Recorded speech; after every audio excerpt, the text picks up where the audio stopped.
Okay, so I think I figured it out. So we're gonna start recording. And for those of you that are here or you're not able to stay for the whole webinar, we're recording this and we'll upload it to our YouTube channel. So look out for that very soon. But without any further ado, we're right on time. We'll leave the floor to Missy to introduce herself and to start her presentation.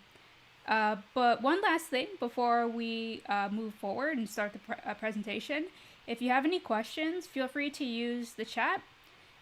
Just send us a text if you have questions throughout the webinar. Otherwise, wait until Missy's has finished her webinar, and then we'll have a Q&A where you can unmute your mics and talk.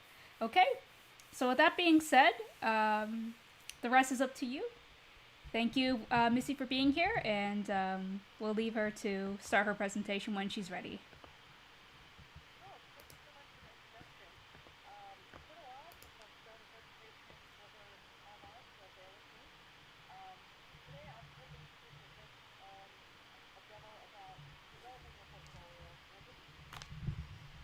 Information and your story to your future employer. And to introduce myself, a little bit of a quick intro here. I'm Missy Yarbrough. I've been designing professionally for the last 10 years, which is a pretty wild journey because I have been designing since 2003. And that would mark me at a pretty young teenage era where there was a lot of Wild West happening with the internet, accessibility, the way that HTML and CSS has evolved over the years, and even then, coding as an experience has just uh, unlocked a lot of amazing potential abilities. So, within the last 10 years of professional design experience, I was at IBM working on the cloud, helping with support systems as well as documentation. I spent about 6 years there before moving on to the startup scene at RapidDeploy. And RapidDeploy was a startup focusing on 911 dispatch services. So I got a lot of amazing experiences learning about how emergency services are intaked and dispatched. But primarily, the basis of my experiences as somebody that's been sharing knowledge has been at Pathrise as a career coach and industry mentor.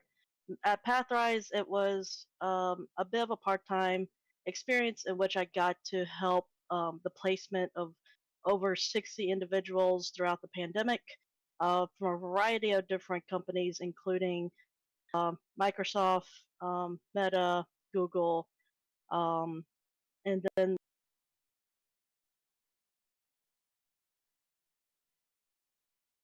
figure out their stories and how to move forward in engaging other companies and organizations.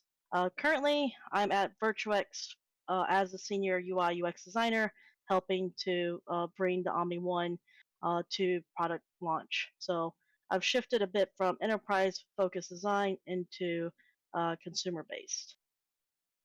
Okay.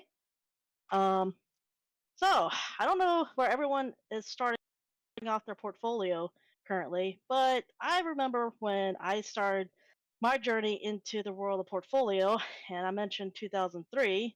I remember the experience was a lot like this, feeling absolutely confused, dismayed, and so many questions. But because of where I was situated in my life, I had no idea how to navigate this entire structure. So I'm hoping that with today's demo, we have a little bit more inspiration and a lot more movement as far as how to make that portfolio viable and effective, not only for a representation of yourself, but also as a touch point for other potential employers to reach out to you with excitement. Okay, so the goals for today's demonstration is three high level goals to understand who's looking at portfolios, when they're looking at them, and the why. Secondly, to gain some tips on how to optimize the content for your portfolio. And third, to learn how to strengthen your personal brand. Because there's just so much to cover in this, I feel like I'm probably only going to be scraping the surface as far as how we build our portfolio. One of those items is that your portfolio is always evolving because it's a representation of who you are, which means you should also be evolving as well. But we shall see. Topic wise, what we'll cover today is the purpose of portfolio. Secondly, to figure out how to curate your story. And third one, this is an introduction of a whiteboard challenge framework. And I'll mention later why I'm choosing this approach instead of a more traditional webinar presentation, uh, mostly because of the density of information, but also as much as I can imagine people enjoy listening to my voice, sometimes it's a little bit more effective to do a little bit of show and tell. Okay? Let's start off with just the basics here of what a portfolio is. To show off bodies of work, we may have like just a plethora of information that we have lodged in our brain in some memory bank, some basis of history back there.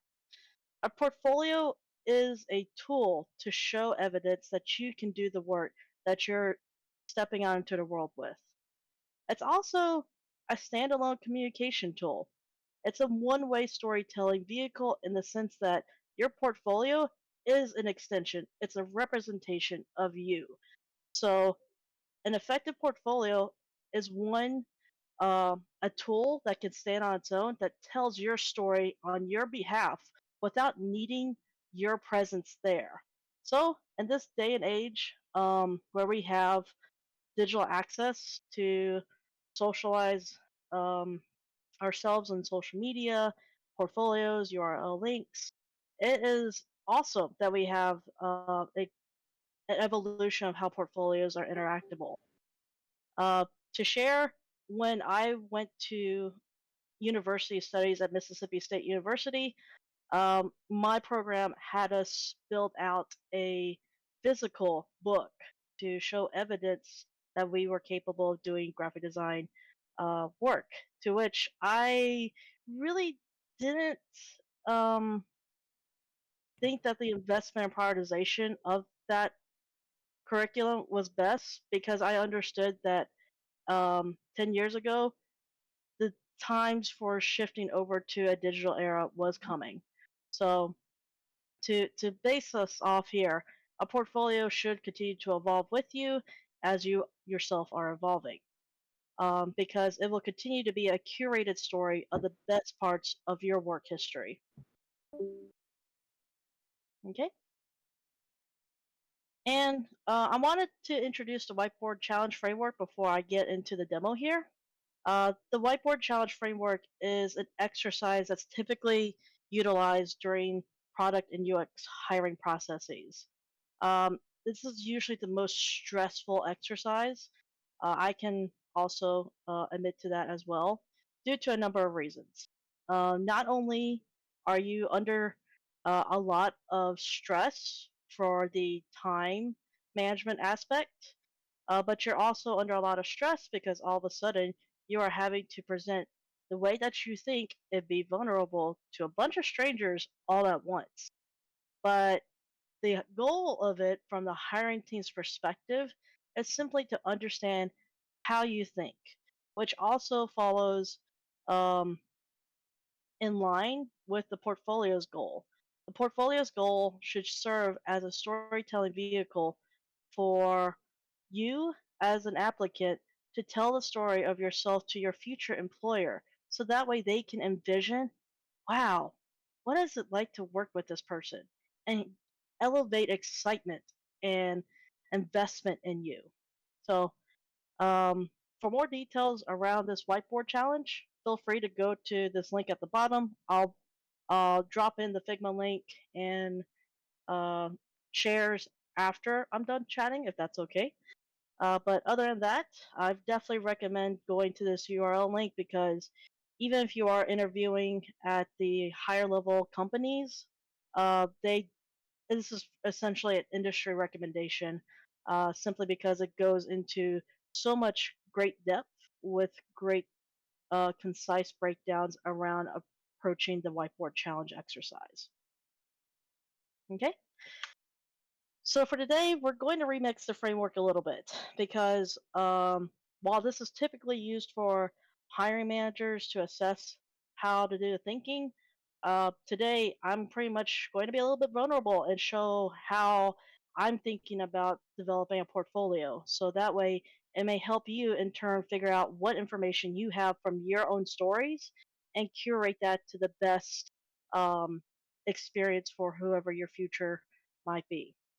So, some of the motivations behind this decision is that it can be really difficult to figure out how to build that portfolio for an audience you may not understand. So, I'm going to share the stories and audiences that I'm speaking towards based off of my 10 years of history helping other people land jobs and their next career opportunities, as well as um, internally behind the scenes of what like the portfolio review operations can be like.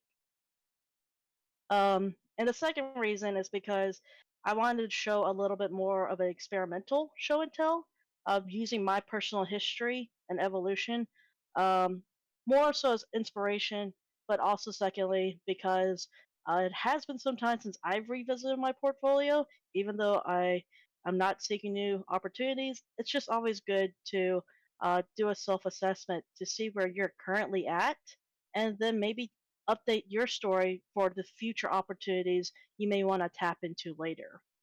Uh, but the third goal of this is to gather and prioritize information that will work for your needs. So, like I said before, I understand that everybody comes into this space with a different origin story, a different approach. That's totally okay because that actually should be the prioritization around design. Um, Talent is elevating diversity in thought and approaches.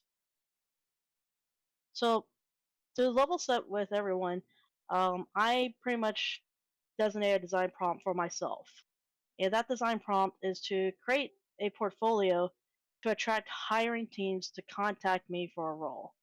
And this might be a little bit more specific compared to your usual design challenge, but I've seen a number of design challenges where they're anything grounded in reality, such as uh, design a security system for um, that encourages contractors to go in and out of a property without agency or control. I mean, without loss of agency or control. There we go. That's the words I'm looking for. The other side of the whiteboard challenges can range to uh, you are tasked with the challenge of building out a community on Mars. And that was one that we used to do at IBM to help offset some of the stresses from Whiteboard Challenge. And I'm sorry if you hear a lawnmower behind me, because apparently that is when I'm paid a visit today. So, okay. So I'm going to exit out of this and go into this board here. Excuse me. All right. So I have here a little bit of a template here, and you can download this template for the Whiteboard Challenge at this link. I'll drop it in the chat right here. Thank you, Edge, for dropping the link for the product design exercises. Much appreciated.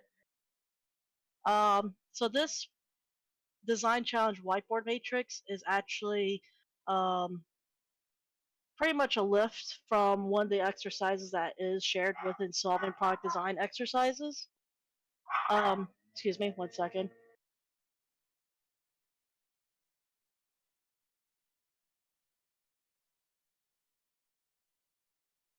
Okay, sorry, my bad. My dog's wanting to go. Be protective. Excuse me. Okay, so here I have here the task for creating a portfolio is to attract hiring teams to contact me for a role. But this framework is broken up into 7 different sections. This first section here is really around gathering the context and understanding for why we're approaching this problem here. The context includes very rudimentary questions such as the why, the who, when, and where, and what. And in my opinion, this is just a really solid framework for approaching um, any number of issues you may have, because sometimes we have a lot of thoughts and it can be very difficult to organize them. And so by distilling it to very high level questions and start writing down as you're thinking and explaining how you're going through this process, it actually may help you figure out what parts of your story make sense to showcase most predominantly. So let's start off with the why to understand what the goal is. As you might notice, I have inserted here a statement that I'm a stranger introducing myself to strangers. Um, the reason why is because I like to think of this, even though, yes, there is a goal here to um, ultimately land a job or position of your land a job or position of your aspirations. Um, at the end of the day, there's a bigger problem here, the, and that is there's lots of stranger danger considerations that we have to overcome. So that might be um, something to consider as we're building out our information. And as part of this, I like to think about why won't people buy into stranger danger scenarios. Um,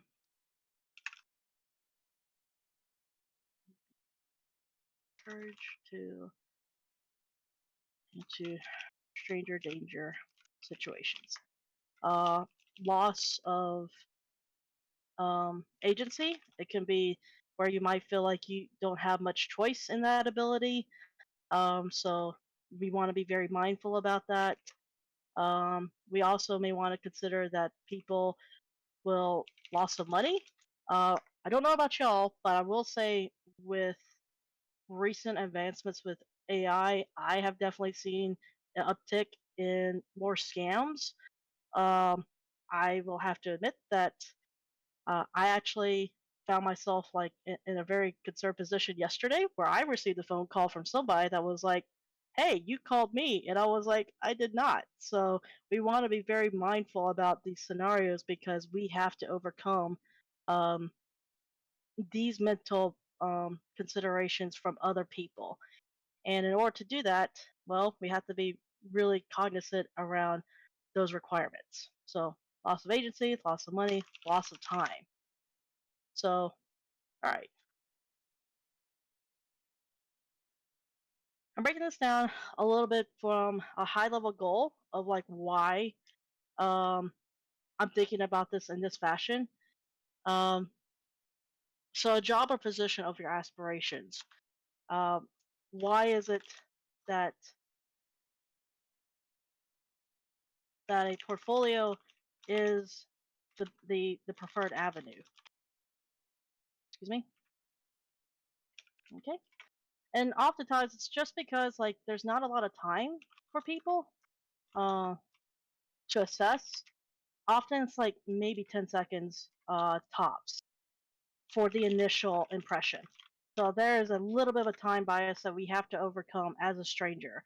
So our goal, in addition to getting that first impressions, is to think about enhancing the experience of how can we add additional um, experiences to our portfolio that invites people to continue reading. All right. I am going to land myself at this very high level. I think that's enough for right now. We can always revisit this framework later. And I'll go into the next section with uncovering the who, as far as defining the audience that you'll be engaging for this portfolio.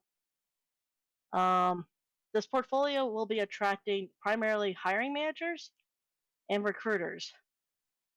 Your hiring managers may be internal members of an existing team.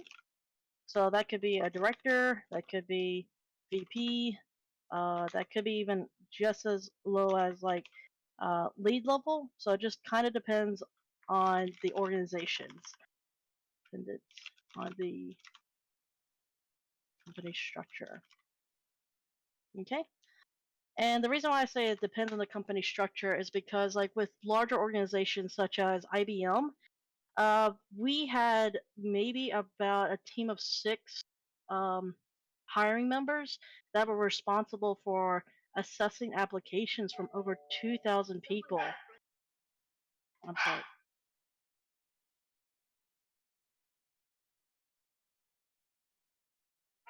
So to go back into my story, with over 2,000 people, there's just a lot of applications for 6 people to have to assess. So ultimately, what they wound up doing was essentially recruiting internal folks to help with the design portfolio process. And within the internal systems from IBM, they had over 900 different designers to help process it. And if you think about it, of like um, thousands of applications to distribute amongst 900 designers, that makes the distribution a lot more um, comfortable to process, which leads into like maybe 3 or 4 portfolios per designer, so that we would just take time from our lunches. So in our lunches, we only spent like maybe um, 10-15 minutes determining 4 or 5 people's portfolios and whether or not their portfolio was indicative of being a strong hire. So yeah, that's just to show example within a large corporation. Within startups, you have less people to work with, so you actually may be vetted by somebody that's more uh, higher level than traditionally expected from a corporate setting. So, for example, at my company, we're actually very involved, like as direct team members and colleagues. Our CEO is also very much involved in the hiring pipeline, and so you want to be very, very mindful about the content that you're surfacing. Will it speak to this variety of people as you're building this story out for them? So let's see. I'm going to add in CEOs, and then your potential future colleagues. They may also read your portfolio too to figure out, hey, will I enjoy working with them? Recruiters, I will say, they will probably have a little bit more variety, because with recruiters, I've seen a number of recruiters from organizations themselves, so direct organizations or companies, and these are people that are representing a specific company. I know plenty of companies have their hiring partners internally where they'll reach out, they'll host career fairs, they'll do webinars, uh, online shares. They're often the ones that are reaching out for talent for placement. And then there are external recruiters that help out with some of these contracts. And these can be very different negotiated arrangements, anywhere from short term to long term. So, what I mean by short term, it can be like 3 to 6 months. Long term, it can be 6 to 24 months. And then the thought process is that you are contract to hire. So it just really depends on what those arrangements may be. But I've mentioned that there's clear distinctions between these two, because with direct organizations and companies, they're often like your um, recruitment partner. So they are your friends in the hiring process. Um, to share a little bit more transparently, when I was going through the Google hiring process, there was a hiring person assigned to me to help me through the interview process, all the way from presenting my portfolio to getting ready for whiteboard challenge and then ultimately meeting with the hiring manager.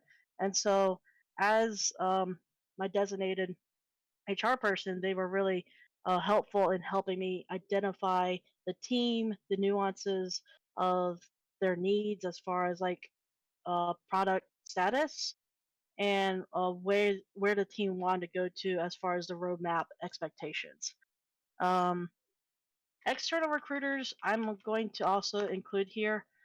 Um, there isn't that same level of trust instilled with them, simply because larger companies may not have the bandwidth and or are looking for something more specific as far as like project-based contracts. And with that, they want to focus in on finding very select people that can do the job in a short span of time. So um, I've had varying experiences with recruiters. Sometimes they're really great, and sometimes I have a little bit of suspicion as far as like the legitimacy, because there are scams out there with people posing as recruiters. So stranger danger here. And yeah, there we go. I think that really rounds out most of the for who we're presenting the portfolio to. So we can move on to the next section for the context of understanding where and when your portfolio will be presented. And I say this is super important because this actually impacts a lot about how you build your portfolio. I've started here just very high level at work and then on the go. And if we think about this in this fashion, of hiring managers have the problem of finding people that are the right fit for their role. They need to figure out um, like what exactly are they needing within a person's experiences. Are they in need of a junior, a more mid-level, or a senior role? And those levels really depend on your ability to take on ownership of a project. How much of a project can you um, undertake? Is it more of a supportive level, where that's typically expected of juniors, all the way to directors, where you are responsible for a whole division of products? So it's a very high level. Regardless, to go back to our considerations for when um, these people of hiring managers and recruiters, well, they're likely to be at work. Um, And so we can assume that maybe they're looking at this on desktop view, um, large computer setups, or simple laptops. Lunch, want to be leisurely, and this is very important to understand the stress levels for your audience, for how you're building that portfolio. And if they're on the go, why are they on the go? Maybe they're on the way to a meeting. Maybe they're at a career fair. So I've already covered one of that. It could be an online share. So online share, I'm thinking about this. Hiring managers at work might be on the go. That might be online. So if they're online, they might be working remotely or hybrid. So again, that desire to want to be leisurely, they want to consider that into their headspace as they're engaging with your portfolio. Because on the list of things that needs to get done, portfolios are great when they're awesome, but when you have when you have 50 to 100 portfolios to look through, and they all start feeling the same, then that's when the pressure may feel a little bit ragged, because there's a lot of noise, so much noise. There we go. That's the context of the where part. So much noise from in person and digital interactions. And so our goal from this for the portfolio is distinguish ourselves from others by highlighting our story. Okay. So at work, I think in terms of when, I can safely assume that no one's really trying to look at your portfolio while they're at dinner with friends and family time. And I'm pretty sure that in terms of other instances of when, it's probably most importantly, you know what? I forgot about this. When they need to hire someone immediately. Immediately, soon, later. Okay, so I'll go into this a little bit more in depth. Um,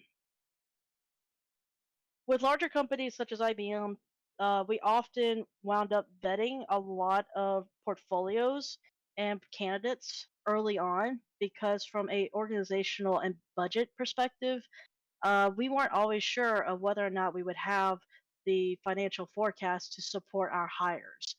And so what wound up happening is that we would essentially pre-vet a lot of candidates and portfolios that were queued up for hire the next quarter or the quarter after. So that really falls into that later category of why portfolios and interview processes take so long at larger companies. However, on the flip side, within startup experiences that I've had the need for immediate hire as soon as uh, yesterday. That always seems to be a running joke. For a little bit of context, my last experience of job searching, I was laid off mid December.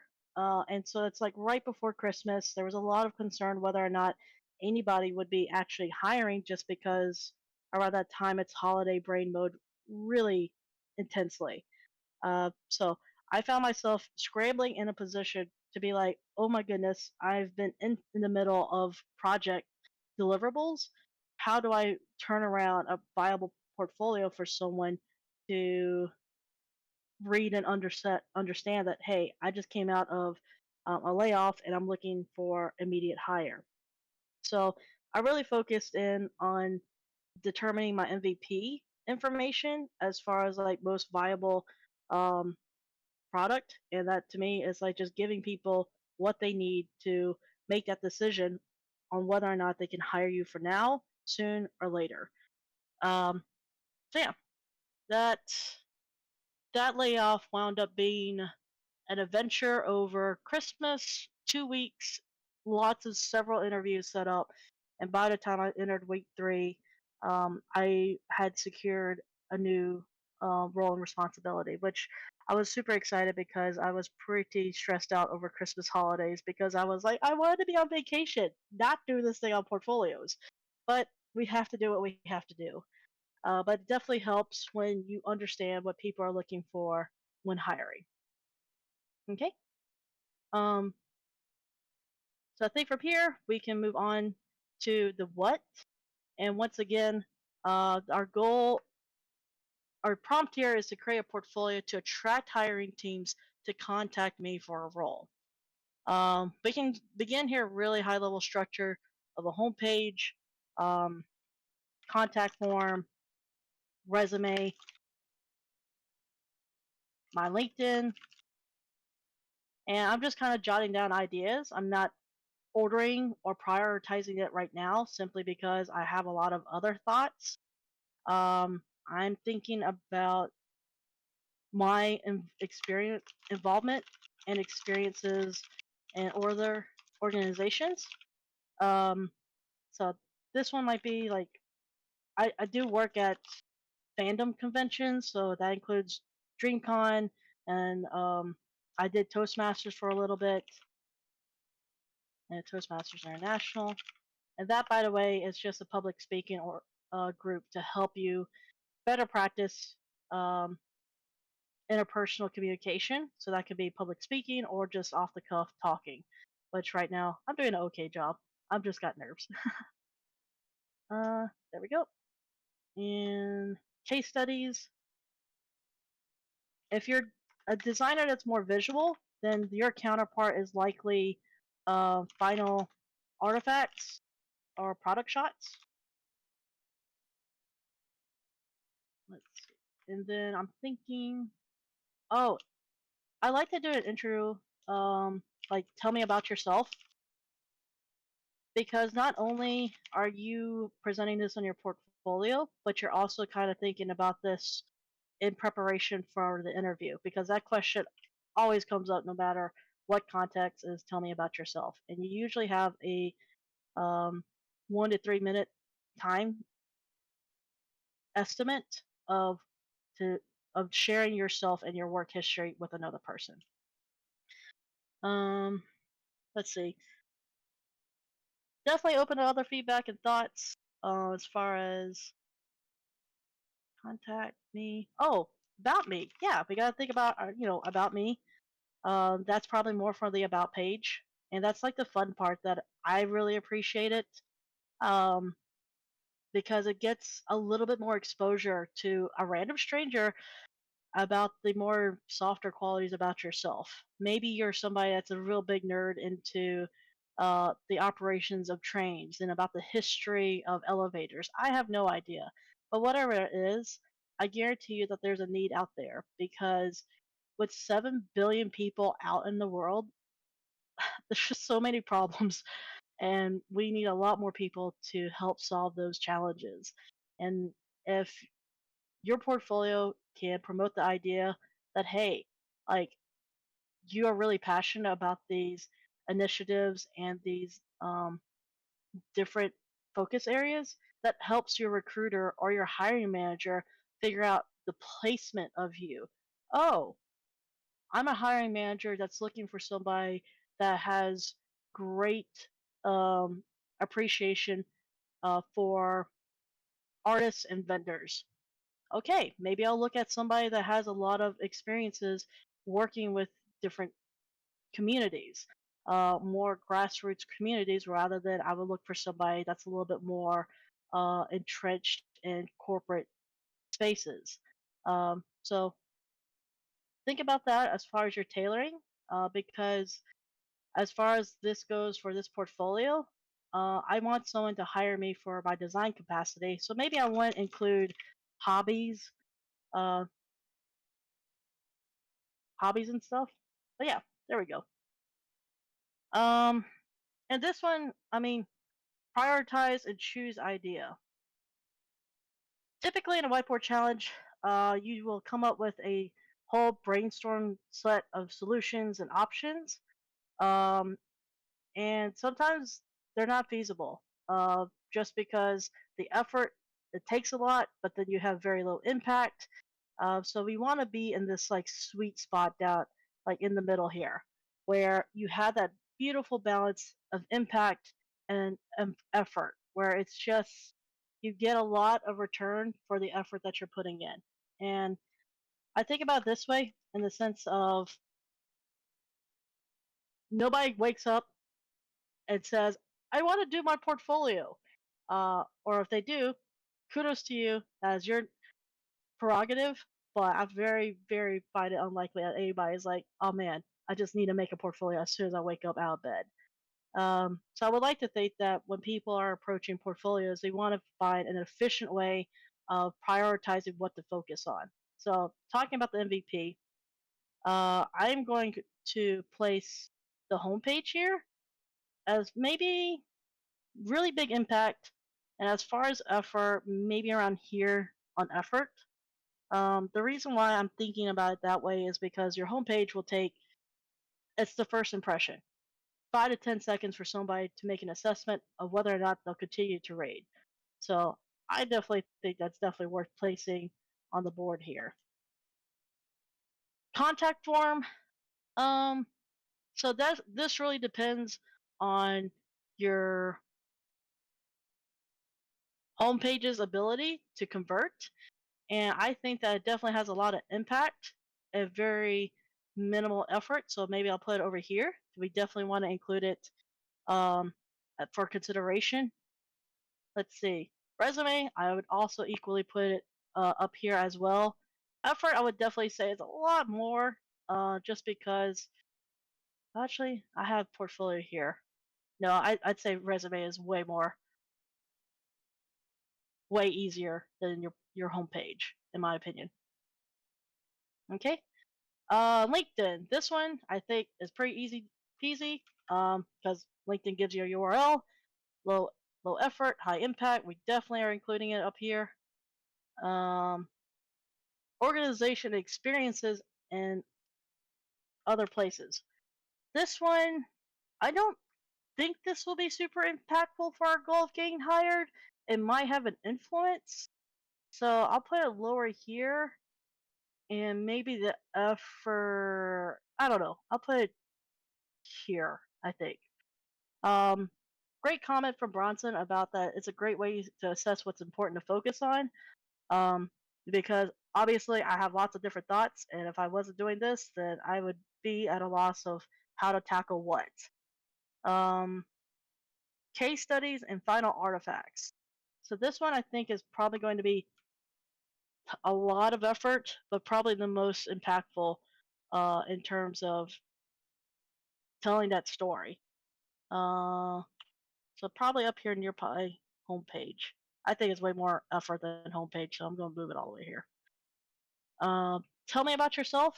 This pitch. So to go into this, I always recommend to everybody on your homepage to have a little blurb that tells a stranger about your past credentials for social proof. So, for example, I introduce myself to everybody as far as social proof that I've been designing for 10 years. Here are the organizations that provide evidence behind that. You can double check it on LinkedIn if you really want to go into that nitty gritty. And then um, I talk about the present. So the presently, I'm spending 10 years into my professional design experiences, currently as a senior UI UX designer at Virtuix. However, I'm currently living in Austin, Texas. If I were job searching, I would insert that I'm seeking opportunities for hybrid and remote or in person to whatever locations you're interested in. That just tells a lot of people really quickly what you're open to without spending a lot of time on your portfolio. And lastly, this is probably the last perk that I have for the future, and this might also coincide with Bronson's question. I break down my tell me about yourself into this third part. This last part is to tell about the future of you. Where is it that you, as a candidate, want to go forward? And that is often a super distinguishing factor because it is your opportunity to tell people that you are not siloed to this one track. And I find it super helpful for people that are transitioning from pivots and careers and they want to move forward to a new space. And for example, I will actually pull up one of my somebody that I helped couple years ago. Excuse me. Sorry for the motion sickness here. Doo-doo. Okay. I am going to share a screenshot of her work. That's a little complicated. There we go. All right. Off here to the side. I will drop the link in here for recommendation and for reference point. Sorry, I have changed this. There we go. Okay, so from this point, she's talking about what she's passionate about working with and these initiatives, accessible AI, inclusivity, and technology for good. I say that like the scannability of reading this is very good in the sense of like I don't have to read this blurb if I don't want to, but because of the way that she's broken it out, like I could quickly ascertain that she has called out these specific interests, and so maybe I can find her maybe interested in like some machine learning spaces, cryptocurrency, blockchain, a little bit more technical.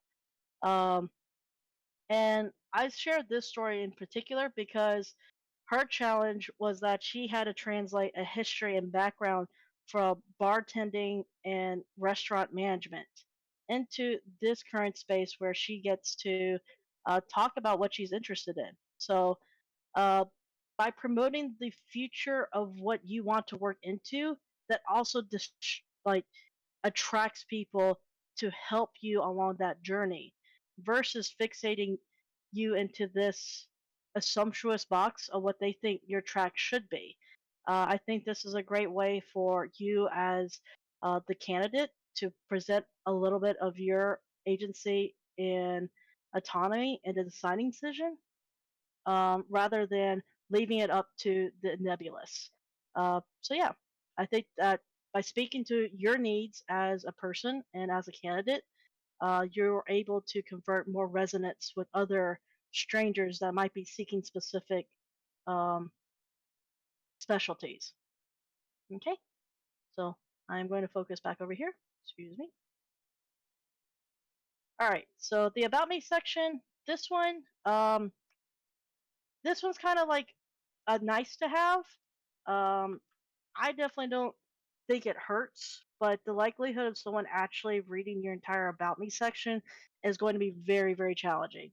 So you want to like put this on a space, um, maybe even lower here, because in terms of providing evidence and social proof that your hobbies and About You section are going to contribute to a hireable job, pretty slim. So I would put these pretty like low here too. The About Me's and hobbies. So ultimately, in terms of how we structure prioritization, uh, I'm always going to say the homepage first, and then the case study is up here. We can move it to second, and then contact form, so that way um, someone can reach out to you. Actually, no, resume first. Boom. Hmm, this is actually an interesting point because now I'm like, these are super important, but for the biggest bang for the buck, the resumes will take less effort and you will need to like optimize it for ATS. So make sure you have your resume ready to go on your homepage, and then um, we can work on contact form and LinkedIn together since that one's such a easy uh, element to factor in. Okay, so there we go. Tell me about yourself. Ooh, this one I'll probably put up here.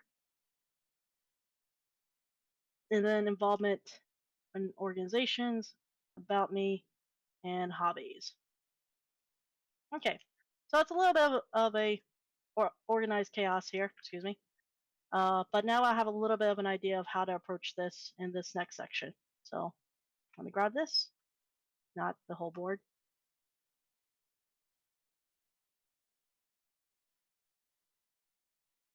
Okay, excuse me. Okay, so here in the whiteboarding challenge, I will definitely map out a bit of the ideas I have around presenting. Let's start with the homepage because that's what's going to help provide the biggest impact. Bear with me, everybody. All right, so homepage, I can definitely say that we definitely want to have a nav bar here up at the top. Probably don't want it to be too wild, too crazy. So I'm thinking about maybe my brand up here. Thinking about the About Me page, structuring here, contact me.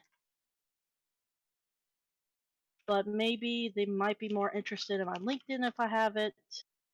Um, Actually, I'm overlooking the most important thing, case studies or projects. I need to make these all way smaller. There we go. Cool. Okay. Um, Anything else? Contact me about? No. Okay. So maybe I always get questions whether or not to include your photos. I personally say leave the photos for the about section, so I'm just going to leave a little picture here. And let's say we're going to work with the prompt of our goal is to get in the fintech, right? So maybe I'll work on this. Tell me about yourself here. Of we bring in, I bring in number of years of experiences. I have maybe certificates from X programs, universities, or clients worked with. These are usually best with logos.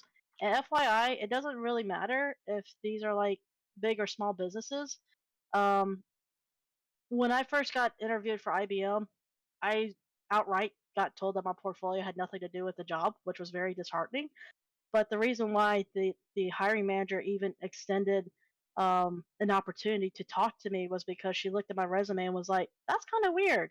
Uh, you're a fresh college graduate, but then you've done pro bono work for like 24 organizations." And I was like, "Yes, I've done free work for 24 groups." And to me at the time, I just thought, oh man, because it's free, it doesn't count. Actually, on the contrary, it totally counts because you're still working with people and still trying to understand their needs and desires. And as a designer, you're trying to produce outcomes that help solve problems. Um, so, with my years of experience, certifications, clients I've worked with, um, condense it down to what is the most impressive. If you have a lot.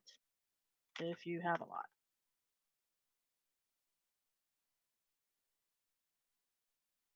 Okay. So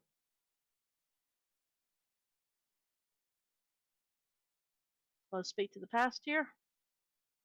Present. Sorry to interrupt, but we got about 10 minutes left. Got it. Okay, cool. Thanks. Thank you for the time check. Okay, presently, current position, and then the future.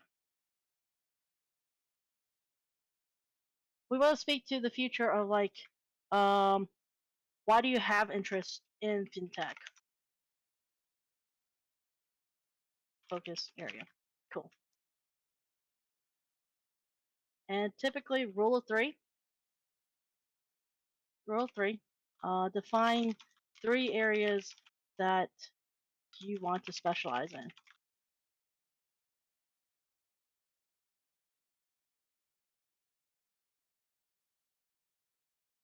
Okay. And this ultimately is just your About Me section. Excuse me.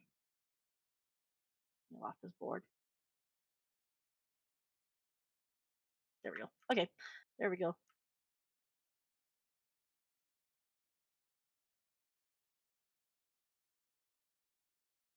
So when we're mocking this up, make sure that you're thinking about the above the fold line because that is the first 5 to 10 seconds that somebody will see your portfolio.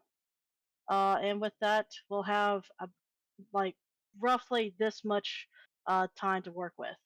And so, in the interest of time and whatnot, I can't continue with this and provide like a more thorough uh, workout for this. But I'll show some examples of other portfolios to check out in the channel of other people that have used this structure and has worked effectively for them. So let me go back into the presentation right quick for my 5 tips for portfolio. All right. So first off, thanks everybody for your patience bearing with me on today's share and webinar. The first tip that I have is to always highlight quality over quantity because hiring teams prefer to see a more thoughtfully assembled portfolio overseeing every single piece of design work you've ever done. The food for thought I have at the bottom is that it should only take 5 to 10 seconds for a reviewer to determine that decision. And on the contrary, like if I presented every single piece of work I've done, that would be probably about 2,000 pieces of work that I've done over 20 years. Nobody has time for that. So be thoughtful about what you're most proud of as far as showing and presenting on your portfolio. The second tip that I have is to narrow your focus. Mainly, it's just because there's just so much noise. Employers have such a challenging time figuring out who to hire as their primary goal. So, with building a vision of you, help them help you by narrowing your focus on what it is that you want to do and pursue. Because at the end of the day, you can always add more side skills to your personal page. And at that point, if they're clicking on your About page, that is a pretty good sign that they're invested in learning more about you. And third, good storytelling goes a long way. Your portfolio should clearly communicate how you've helped people and organizations solve their problems without the need of a thesis or dissertation. I call this out specifically because I've helped a lot of people that come from master's programs, and while the case studies may be very articulated and maybe very thorough, hiring managers and um, recruiters may not have that technical knowledge to appreciate the depth of it. So you want to bring your storytelling up a higher level of accessibility, so that way they can better understand how it is that you've helped streamline and communicate value to the organization you've helped. And by doing so, um, pr- think about the reading experience. Your future team will appreciate that. And number four, this is one that I'm always asking myself: if does including X information attract or detract my target audience? This is just really to keep myself honest because sometimes personal opinion overlays a lot of the objective uh, requirements. And so by asking this question throughout the portfolio development process, I'm able to keep myself more on track for figuring out what's necessary. And lastly, double, triple, quadruple check your work. Um, because we're designers and because we're trying to figure out the best of our work, uh, those little small erroneous errors can be an auto rejection for some people. And so, in order to improve our numbers and chances, just do the easy work. This one is super easy to do with all the tools out there with Grammarly, in browser, and in Figma, spell check.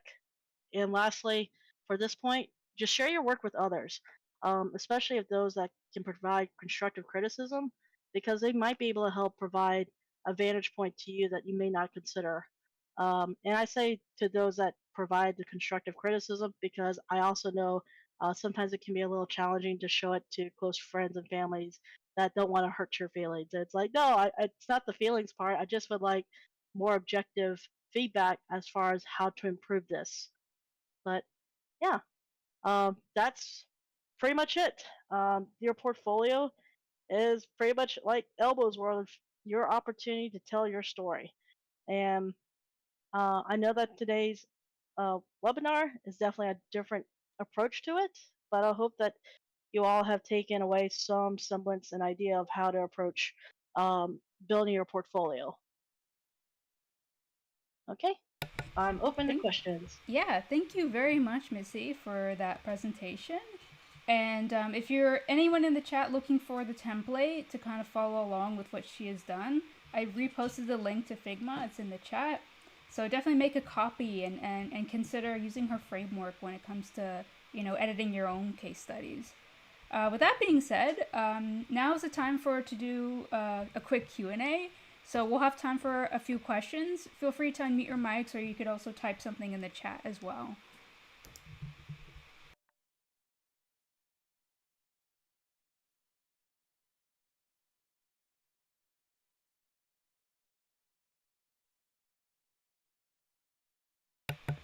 I think Kipi has a question. They ask, what is your opinion on a portfolio site with a password? Framer doesn't have passwords per page per site currently.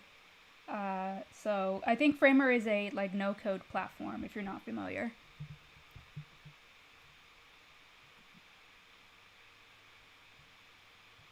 Did you get that, Missy? I did. I just forgot to turn off my mute. um, to answer the question on my opinion with a portfolio site with a password, um, I think that I generally tend to see this pattern for more um, bodies of work that are protected behind NDA. Personally, I think it's a better approach if you can at least have public facing parts of your portfolio so that way a hiring manager can determine your body of experiences is appropriate because like they still need to access your resume at the very bare minimum. What you can't do with a portfolio with password protection is enable it for the case studies that need that protection. So that would be my ideal approach to it. However, I know that there have been a couple of instances where someone's body of work is so extensively hidden behind NDA that they prefer to just add the password protection to the entire site. Um, if you do that, then please add the password to your resume so that way, hopefully, the um, conversion of like having someone available with your resume can access your portfolio with that password because otherwise it becomes a challenge uh, to figure out how to access that information. Okay. All right, thank you. We also have another question from Sake. They ask, can you show notes for the template?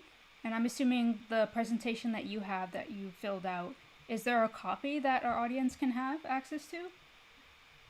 I will publish this to like I guess a share view because it's currently in my drafts, and I'll just make this Figma board a lot more shareable, so that way anyone can go in and like tinker around with it.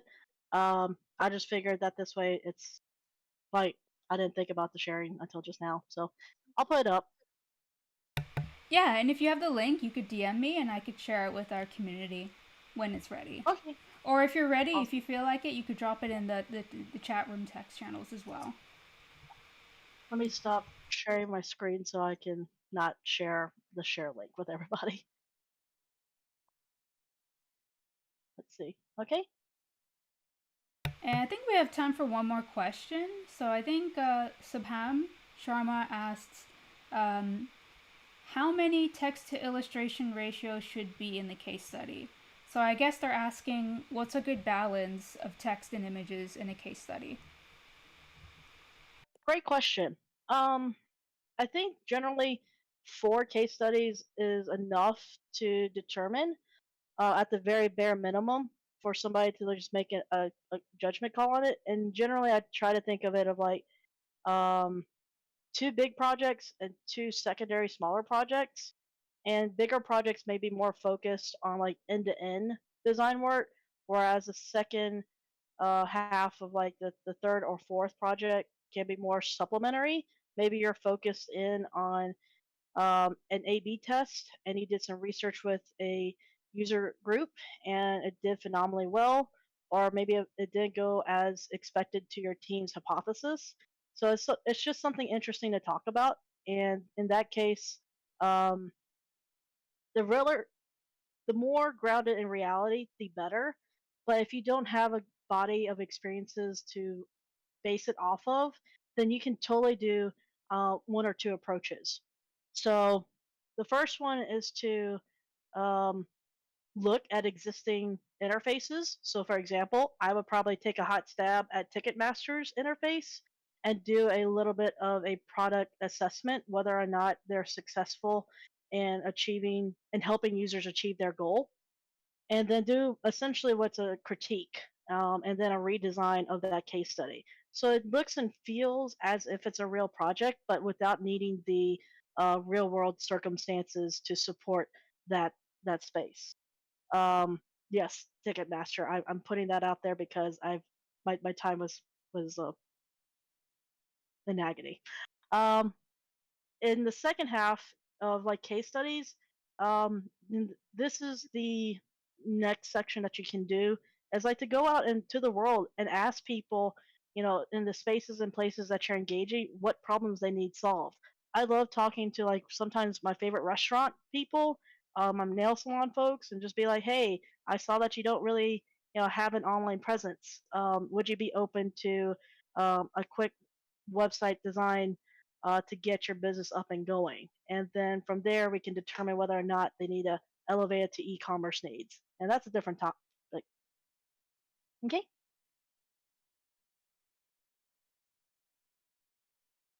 Um, and then I think the last one here of the question to tie in that text to illustration ratio. Um, I tend to see a lot more uh, text than illustrations. It's mostly length that's probably most important because nobody really enjoys scrolling through a really long case study. So if you can condense it down to a really short case study, the better. And if you are stuck on trying to figure out how to write for a case study, sometimes just record it yourself talking about the case study, and then take the transcript and then start building out your case study that way. Great, thank you. I know I hate to cut everything short, but we got to control for time. Thank you once again for coming here and to staying all the way to the end and watching Missy do her takedown. If you want to have a look at that template, definitely look through the chat. I dropped a link to the Figma file. Missy is also going to share her notes as well when she's ready to do that. And another thing is that if you guys haven't checked out the Collective Studios YouTube channel, definitely check it out because we have a lot of webinars that we've published from the past. And we definitely have covered topics about portfolios and how to manage interviews before. So if you want to check out the stuff that kind of like extend your knowledge and to learn from different perspectives, definitely follow us on YouTube. Also, if you haven't done this, Ali's dropped some links here for coffee. So if you found that what we're doing here in this space is really helping you out, please consider donating because the donations helps us to keep our website running. It helps us to reserve software for design sprints.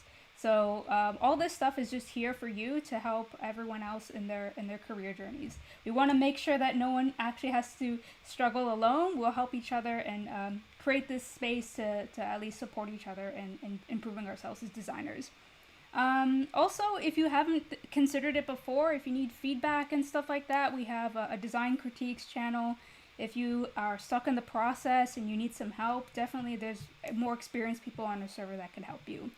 With that being said, this recording is already uploaded to our YouTube channel, so after we're done here, you'll be able to rewatch anything. With that being said, thank you, and have a great evening, everyone. Awesome. All right, bye-bye. You're welcome.